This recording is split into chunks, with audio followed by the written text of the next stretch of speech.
Assalamualaikum warahmatullahi wabarakatuh. Di program Bawaslu Membelajarkan kali ini, kami dari Bawaslu Kabupaten Kediri akan menyampaikan terkait dengan etika penyelenggara pemilu. Ya, jadi ini cukup menarik bagi kita untuk pelajari ya, bagaimana tentang etika ataupun perilaku seorang dari penyelenggara pemilu itu seperti apa. Ya, kita tahu ya, penyelenggara pemilu ini cukup rawan ya, karena dia sebagai penyelenggara baik Bawaslu ataupun KPU, sebagai pengawas ataupun dari penyelenggara teknis, itu rawan sekali godaan-godaan terkait dengan adanya hubungan dengan partai politik, peserta pemilu ataupun calon. Itu kita sebagai penyelenggara pemilu itu harus posisi di tengah-tengah, yaitu semuanya ada aturannya, ada etikanya.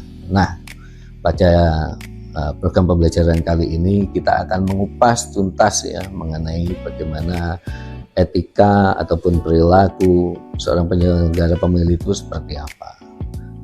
Ada beberapa hal, ada bagian nanti yang akan kita bahas. Yang pertama itu adalah satu, memahami kompas moral pengawas pemilu. Moral pengawas pemilu itu seperti apa? Nanti akan kita bahas.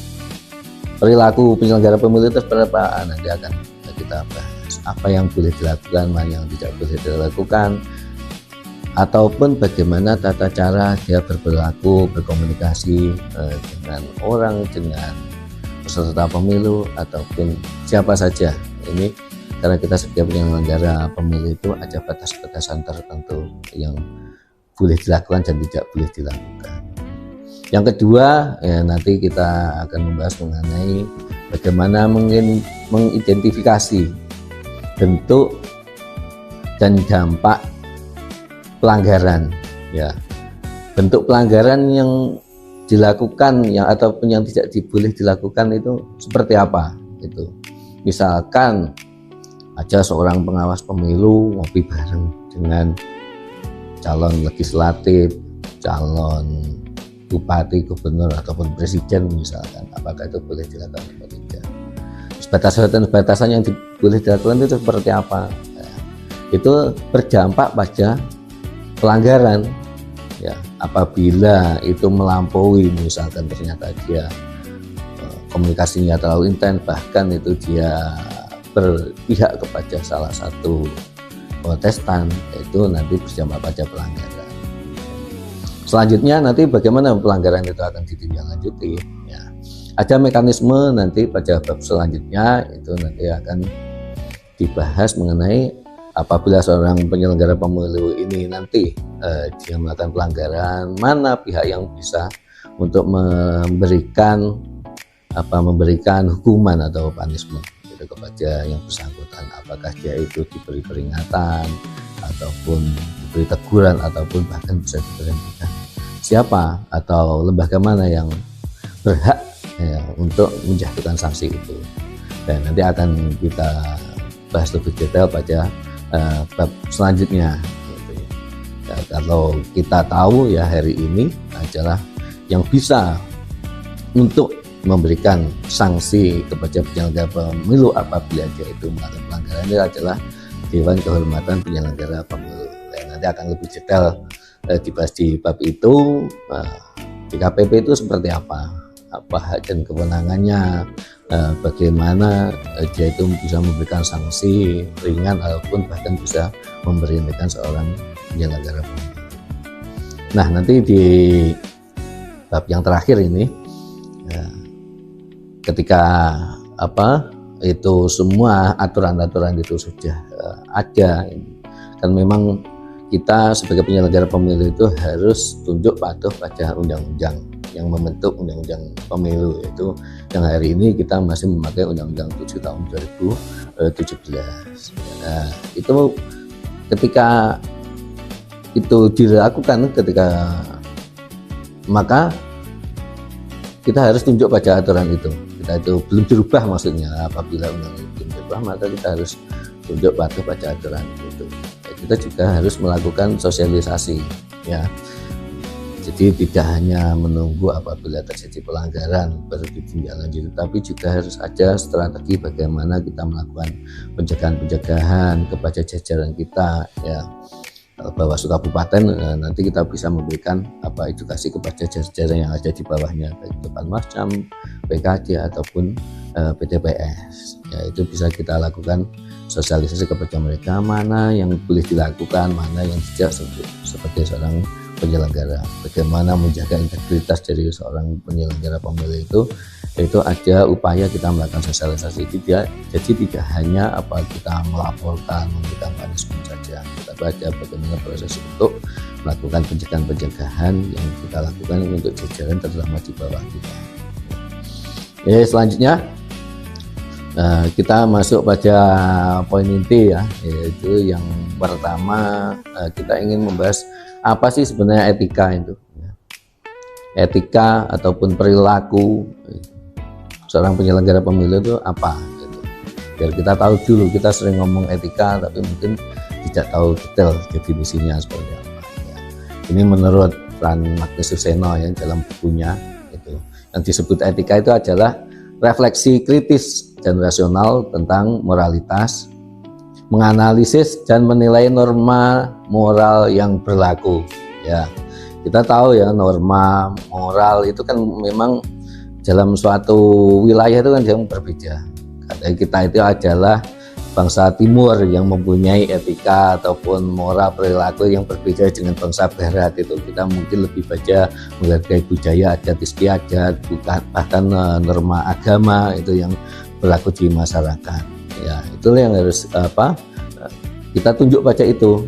Tapi jika ada batas-batasan apakah norma moral itu nanti sesuai tidak dengan asas-asas dari penyelenggara pemilu gitu ya. Jadi tidak semuanya budaya etika yang berlaku di masyarakat itu kadang masuk pada peraturan dari penyelenggara pemilu ya. Yang kedua, ini masih definisi ya, pengertiannya dari etika itu ada yang disebut meta etika. Apa yang disebut meta etika adalah kajian analisis terhadap bahasa moral itu sendiri ya. Itu mengkaji makna dari etis itu seperti apa, baik dan buruk itu ukurannya seperti apa, apakah kita melakukan ini itu dianggap baik, apakah ini melakukan ini dianggap buruk. Dan ini ada batas-batasan, itu adalah meta etika ini untuk mengkaji itu ya. Nanti fokusnya pada nanti dituangkan dalam etika profesi ya, karena setiap lembaga itu pasti ada etika profesi masing-masing. Contoh di penyelenggara pemilu khususnya di Bawaslu ya, itu ada namanya etika profesi yang harus dilakukan ataupun dipatuhi seluruh elemen jajaran di penyelenggara pemilu khususnya di Bawaslu. Itu karena apa? Karena itu ada sumpah jabatan atau sunnah kerja yang harus dipatuhi ketika yang bersangkutan ini sudah dilantik menjadi penyelenggara pemilu. Jadi sudah terikat dengan jabatan. Maka ketika dia itu tidak sesuai dengan sumpah jabatan yang terkait dengan profesi etikanya, etika profesinya, itu maka dia bisa mendapatkan sanksi. Itu karena itu tadi terkait dengan sumpah jabatan yang diucapkan ketika pertama kali dia dilantik. Gitu. Nah, yang selanjutnya ini 2 pilar kode etik penyelenggara pemilu. Ini sebenarnya sudah ada dituangkan dalam Undang-Undang 7 tahun 2017 ya. Itu semuanya maka kami sampaikan tadi. Apapun yang dilakukan oleh penyelenggara pemilu itu pasti itu sudah harus tunduk patuh terhadap undang-undang. Ya, karena kita ada itu berkat undang-undang, maka kita mengikuti itu. Itu sudah komplit, sudah lengkap. Bahkan etika pun itu sudah diatur dalam undang-undang, khususnya di Undang-Undang Pemilu nomor 7 tahun 2017. Itu ada 2 ya. Yang pertama ada pilar integritas. Nah, ini kalau dalam undang-undang itu adalah asas pemilu ya, ini masuk dalam asas pemilu. Yang pertama adalah jujur, mandiri, adil, akuntabel, dan ada beberapa yang lain. Contoh misalnya ini ada seperti pilar profesi ini ada berkepastian hukum, aksesibilitas, tertib, terbuka, profesional, efektif, efisien, kepentingan umum. Ya, coba kita lihat ya, jujur itu adalah bertindak sesuai dengan fakta tanpa kepentingan pribadi. Jujur itu apa adanya, sesuai dengan fakta, ya tidak menutup-nutupi. Mandiri, bebas dari intervensi. Jadi penyelenggara ini itu kalau Bawaslu adalah sebagai wasit ya. Jadi wasit itu harus posisinya di tengah ya. Dia tidak boleh berpihak kepada pihak manapun, kontestan manapun. Bebas dari intervensi. Jadi kita tidak boleh ditekan, diintervensi dari pihak yang lain yang punya kepentingan mungkin dalam kontestasi pemilu bahkan ataupun nanti pilkada. Selanjutnya adalah adil. Adil adalah memperlakukan semua setara tanpa diskriminasi. Jadi perlakuannya sama, tidak boleh membeda-bedakan. Kalau satu diterapkan aturan A, ya yang lain juga sama. Gitu ya. Kalau satu dibolehkan, maka yang lain juga dibolehkan. Yang satu tidak, juga tidak. Juga dalam koridor semuanya harus patuh pada aturan perundang-undangan tentang kepemiluan. Akuntabel, yaitu adalah keputusan dapat dipertanggungjawabkan di hadapan publik. Tidak bisa kita itu membuat keputusan itu semena-mena, seenaknya sendiri, semuanya harus berdasarkan dengan aturan dan itu nanti bisa dipertanggungjawabkan ke publik. Gitu. Masyarakat boleh untuk minta data ataupun laporan sepanjang itu adalah informasi yang tidak dikecualikan, yang diperbolehkan. Itu masyarakat boleh memberikan masukan, kritikan sepanjang itu sesuai dengan aturan ya, tidak anarkis ya, bakar-bakar ataupun demo-demo yang anarkis tidak. Tapi kalau memberikan masukan, saran dan sebagainya itu sesuai dengan peraturan untuk menyampaikan aspirasi boleh, karena kita jalan ke publik, masyarakat semua pun bisa mengakses. Lanjut ya, prinsip profesionalitas. Itu adalah standar profesional dan standar kompetensi keterampilan ya. Seorang penyelenggara pemilu itu wajib bersikap profesional mampu untuk menjalankan tugas dan kewajibannya sebagai seorang penyelenggara pemilu ya. Maka dia harus mempunyai pengetahuan, keterampilan dalam proses penyelenggaraan pemilu. Yang pertama adalah berkepastian hukum. Berkepastian hukumnya adalah bertindak sesuai dengan prosedur peraturan perundang-undangan. Ya, apapun undang-undang yang sudah ditetapkan oleh pemerintah itu harus dilakukan. Tidak boleh seenaknya sendiri membuat aturan sendiri, karena itu sifatnya kita apalagi seluruh jajaran dari RI sampai tingkat bawah itu semua harus tunduk patuh terhadap peraturan perundang-undangan. Ya. Yang kedua adalah aksesibilitas. Apa itu aksesibilitas? Memberikan kemudahan bagi penyandang disabilitas. Ya, disabilitas ini mereka yang mempunyai kekurangan, misalnya tunarungu, tunawicara, ataupun ada cacat secara fisik. Nah, itu kita harus memberikan kemudahan. Contoh misalnya di kantor itu kita juga harus memberikan akses, misalkan jalan untuk masuk ke kantor itu diberikan kemudahan. Nah, misalkan kursi roda masuk diberikan jalan seperti orang yang misalkan tuna tidak bisa melihat itu ya itu bisa itu diberikan akses untuk kemudahan itu. Bahkan ketika aplikasi di tingkat nanti di TPS ya, ketika pemungutan suara itu diwajibkan itu ada akses yang mudah untuk datang ke TPS. Tidak boleh tinggi misalkan di TPS-nya sehingga mempersulit mereka yang disabilitas ini masuk TPS. Ada ini yang biasa dipakai KPU adalah buku itu kertas braille, itu bisa untuk yang tidak bisa melihat itu kan bisa memakai itu buku kertas braille itu. Itu salah satu adalah prinsip dari aksesibilitas, mempermudah bagi penyandang disabilitas. Ya. Bagi penyelenggara juga seperti itu, kita tidak boleh mendiskriminasi ini seorang yang punya disabilitas dia tidak boleh menjadi penyelenggara itu ya, sepanjang dia mampu dari segi fisik dan kecakapan sebagai penyelenggara, maka kita harus memberikan proporsi yang sama ya, tidak menjadi. Selanjutnya yaitu azasnya adalah, prinsipnya adalah tertib, menjaga keteraturan, keserasian dan pelaksanaan tugas sesuai jadwal ya. Kalau di penyelenggaraan pemilu itu semuanya sudah dijadwalkan, tahapan demi tahapan itu sudah diatur secara rinci ya, bulan, tanggal, bulan, tahun itu jadwalkan. Bahkan untuk tanggal ditetapkan untuk pemilihan umum berikutnya itu sudah ditentukan, itu tidak boleh dilanggar ataupun tidak boleh dirubah-rubah, kecuali ada sesuatu yang mendesak, misalkan ada bencana alam dan sebagainya baru bisa, dan itu tidak mudah untuk merubah tahapan-tahapan itu ya. Jadi tidak boleh ditukar-tukar itu tahapan, semuanya sudah ada jadwalnya, disusun dalam PKPU. Biasanya itu KPU menyusun ini tahapan mulai dari pemuntahan data, mulai dari pencalonan, mulai dari dropping logistik sampai dengan penghutang suara, bahkan penghitungan, bahkan penetapan calon yang terpilih itu sudah semuanya diatur dalam undang-undang ataupun dalam peraturan PKPU. Itu tidak boleh dilanggar, sesuai dengan tugasnya itu harus dijalankan ya. Selanjutnya ada prinsip namanya terbuka, yaitu memberikan akses informasi publik yang seluas-luasnya. Seperti sudah kami sampaikan tadi, bahwa kita dalam BK publik, masyarakat boleh mengakses apapun kinerja dari penyelenggara pemilu, baik Bawaslu, KPU ataupun DKPP ya.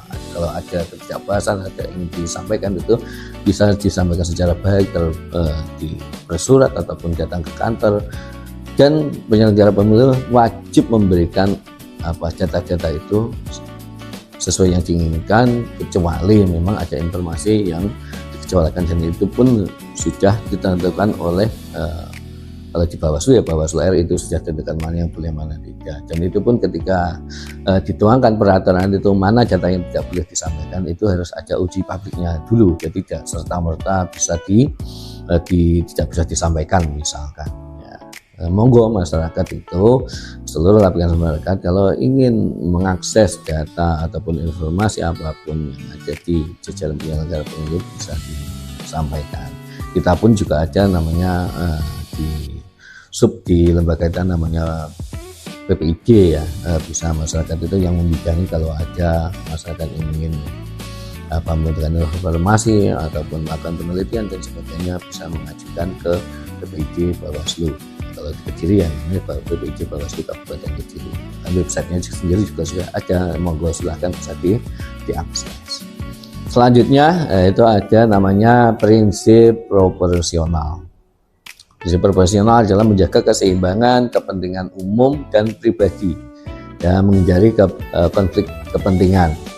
Apa itu aja? Maksudnya adalah keseimbangan kepentingan umum dan pribadi ini. Bagaimana kita menempatkan diri itu di tengah dari tugas-tugas kita. Pastilah namanya pribadi punya hal privasi, punya kepentingan pribadi dan sebagainya. Tetapi itu tidak boleh melampaui dari tugasnya, tidak boleh itu nanti menjadikan konflik kepentingan dengan yang menjadi tugasnya. Misalkan dia punya hubungan baik dengan ketua partai karena itu saudara dan sebagainya, tidak masalah karena namanya saudara ataupun tetangga dan sebagainya. Tapi bagaimana penyelenggara pemilu bisa menempatkan diri ya, mana ini adalah keluarga, teman, kerabat ataupun berhubungan dengan tugasnya, ya tetap bersaudara, berteman, bertetangga dengan mereka yang kontestan, itu misalkan orang-orang partai, peserta pemilu ataupun peserta pilkada, itu tidak masalah menjaga hubungan baik, tapi tetap harus bisa menjaga keseimbangannya, itu bisa membedakan mana urusan pribadi dengan tugasnya sebagai seorang penyelenggara pemilu, yaitu prinsip itu tadi, menghindari konflik kepentingan. Ya. Selanjutnya adalah prinsip profesional, yaitu melaksanakan tugas berbekal pengetahuan dan keterampilan. Ya, maka seorang penyelenggara ini harus menguasai aturan-aturan, harus menguasai perundang-undangan terkait dengan kepemiluan.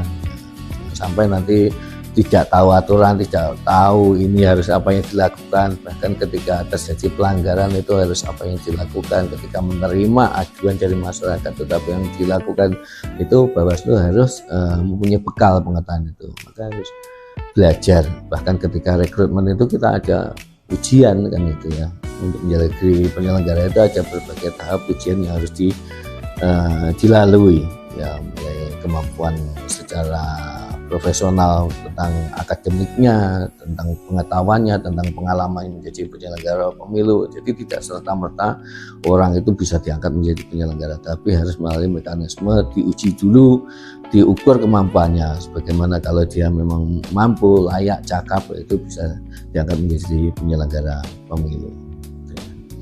Lanjut, yaitu prinsip profesional selanjutnya adalah efektif. Menyelenggarakan tahapan tepat waktu sesuai tujuan. Ya, ini hampir sama dengan tertib itu tadi. Itu semuanya sudah dijadwal ya. Tidak bisa ini salah satu kabupaten ini menunda itu karena tidak ada masalah, karena tidak ada bencana ataupun sesuatu hal yang memang memaksa nanti harus menunda, itu tidak bisa. Karena itu sudah ditetapkan secara nasional sesuai dengan peraturan perundang-undangan. Itu harus tepat, gitu. Efektif, ya. Efektif ini ya berkesinambungan itu tadi. Jadi waktu yang ditentukan itu harus dimaksimalkan. Ya, kita lanjut, yaitu prinsip profesionalitas tentang efisien. Ya, apa yang disebut efisien adalah menggunakan sumber daya, dana, dan waktu secara optimal. Ya, sumber daya kita maksimalkan dalam tahapan ini. Terutama ini yang akhir-akhir itu menjelang pemungutan suara itu, nah ini harus benar-benar fisiknya harus kuat kan itu ya, karena memang tahapannya berjalan, bahkan kerjanya siang malam, secara fisiknya harus kuat ya. Dana ini yang diberikan ini oleh pemerintah ya dimaksimalkan untuk kebutuhan-kebutuhan. Dana yang diberikan ini untuk kebutuhan dari penyelenggaraan pemilu.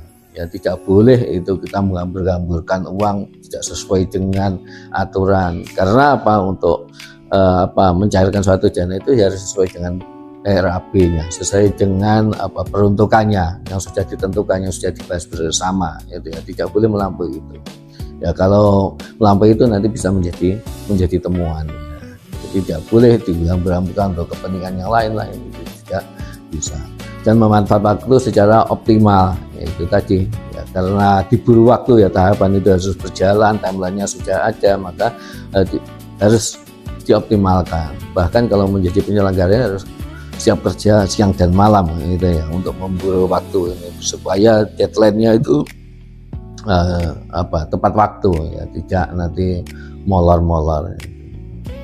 Selanjutnya adalah yang terakhir ini adalah prinsip profesional adalah kepentingan umum, yaitu mendahulukan kepentingan bangsa di atas kepentingan kelompok ya. Sebagai penyelenggara ini harus sifat negarawannya, yaitu mendahulukan kepentingan bangsa ya di atas kepentingan kelompok. Kalau kita punya relasi, saudara, organisasi dan sebagainya, itu harus dikesampingkan.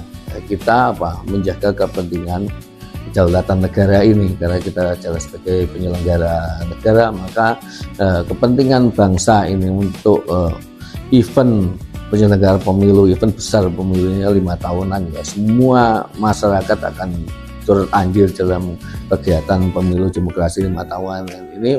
Maka kita sebagai penyelenggara adalah yaitu dilakukan secara profesional, secara berintegritas karena tumpuan dari pemilu 5 tahun ini adalah di penyelenggara ya. Masyarakat itu hanya datang memilih, mencoblos, semuanya dipasrahkan hasilnya itu kepada penyelenggara. Masalah penghitungan dan sebagainya semuanya kan ada di penyelenggara. Siapa yang terpilih nanti yang menetapkan adalah penyelenggara. Maka profesional integritas ini benar-benar tumpuannya adalah penyelenggara. Jangan sampai suara yang sudah diberikan oleh masyarakat ini yang dituangkan dalam surat suara ini nanti berubah, berkurang, lebih tidak sesuai dengan apa yang ada, apa yang real. Ya, tugas dari penyelenggara ini terutama Bawaslu dalam mengawasi proses itu semua, yaitu berjalan ya, tertib, tidak ada kecurangan. Itu tantangan besar karena itu adalah amanah dari rakyat bangsa Indonesia ini, yaitu menjadi kekuatan bagi penyelenggara ini untuk untuk mempertahankan integritas supaya apa yang diharapkan masyarakat untuk memilih pemimpin 5 tahunan ini sesuai dengan harapan mereka. Yang terakhir, ya masih ada yang terakhir ini ada prinsip integritas. Ini penyelenggara pemilu ini harus mempunyai prinsip-prinsip. Yang pertama ada jujur, adil, mandiri, dan akuntabel. Sudah banyak ya kita sampaikan di awal, yaitu harus bersikap jujur, adil, mandiri, dan akuntabel. Semuanya harus bisa dipertanggungjawabkan. Intinya bagaimana penyelenggara ini bersikap profesional dan integritas, dan juga harus menjaga moral penyelenggara, menjaga marwah dari seorang penyelenggara lembaga negara penyelenggara pemilu ini. Kita sebagai penyelenggara harus menjaga. Siapa lagi kalau bukan dari penyelenggara sendiri yang menjaga dari marwah lembaga Bawaslu ataupun penyelenggara pemilu, KPU ataupun DKPP. Semuanya kembali kepada diri masing-masing dari penyelenggara pemilu itu. Demikian yang dapat kami sampaikan dalam program Bawaslu Membelajarkan oleh Bawaslu Kabupaten Kediri. Mudah-mudahan ada manfaatnya. Kita ketemu pada program-program Bawaslu Membelajarkan selanjutnya. Kurang lebihnya mohon maaf. Assalamualaikum warahmatullahi wabarakatuh.